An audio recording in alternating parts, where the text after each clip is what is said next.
কলকাতা পুরসভার শিক্ষা বিভাগের নোটিশ ঘিরে বিতর্ক।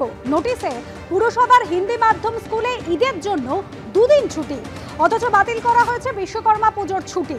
বিরোধীরা এই নিয়ে সরব হতেই ফের নোটিশ জারি করে পুরনো নোটিশ বাতিল করার কথা জানানো হয়। ছুটির নোটিশ বিতর্কে শোকজ করা হয়েছে কলকাতা পুরসভার শিক্ষা বিভাগের চিফ ম্যানেজার সিদ্ধার্থ শঙ্কর ধারাকে। অবিলম্বে তাকে কারণ দর্শাতে বলা হয়েছে। ঊর্ধ্বতন কর্তৃপক্ষের সঙ্গে আলোচনা না করেই ওই নোটিশ জারি করা হয়েছিল, জানিয়েছেন কলকাতা পুরসভার কমিশনার ধবল জৈন। সার্কুলার চিফ ম্যানেজার শিক্ষা বিভাগ করেছে, যেটা তার এখতিয়ার বহির্ভূত। তিনি কোনো পলিসি ডিসিশন নিতে পারেন না। কলকাতা কর্পোরেশনের ছুটির তালিকা তৈরি হয় রাজ্য সরকারের ছুটির তালিকাকে মেনে, সেইটাকে দেখেই তৈরি হয়। তিনি তার বাইরে এরকম একটা সার্কুলার করার তার ক্ষমতা নেই। এই সার্কুলারটা যখনই আমাদের নলেজে আসে, সাথে সাথে এই সার্কুলার ক্যান্সেল করা হয়। Municipal commissioner chief manager education ডিপার্টমেন্টকে শোকজ নোটিশ জারি করেছে। আমরা এর বিরুদ্ধে এটা খুব সিরিয়াসলি নিয়েছি এই ম্যাটারটাকে। আমরা এর বিরুদ্ধে যা যা পদক্ষেপ নেওয়ার, ডিসিপ্লিনারি পদক্ষেপ, আমরা সেটা নেব। এই যে নোটিশ দেখছেন কলকাতা পুরসভার শিক্ষা বিভাগের তরফ থেকে জারি করা এই নোটিশ, আর এই নোটিশ ঘিরেই কিন্তু যাবতীয় বিতর্ক দানা বেঁধেছে।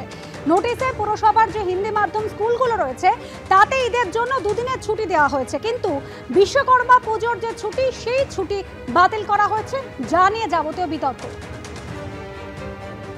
আমি বলেছিলাম এই সরকারটা মুসলিম লীগ 2 সরকার। মুখ্যমন্ত্রী তেলে বেগুনে হয়ে উঠেছিলেন।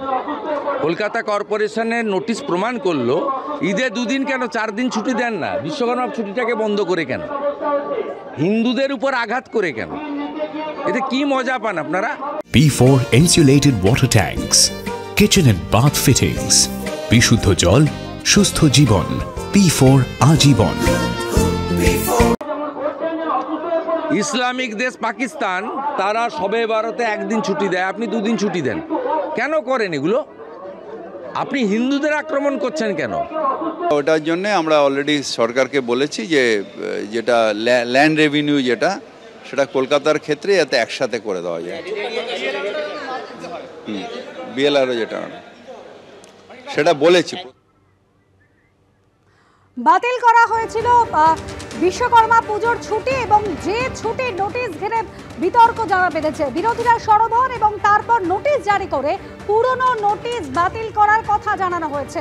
ইতিমধ্যেই শোকজও করা হয়েছে কলকাতা পুরসভার শিক্ষা বিভাগের চিফ ম্যানেজারকে, তাকে কারণ দর্শাতে বলা হয়েছে।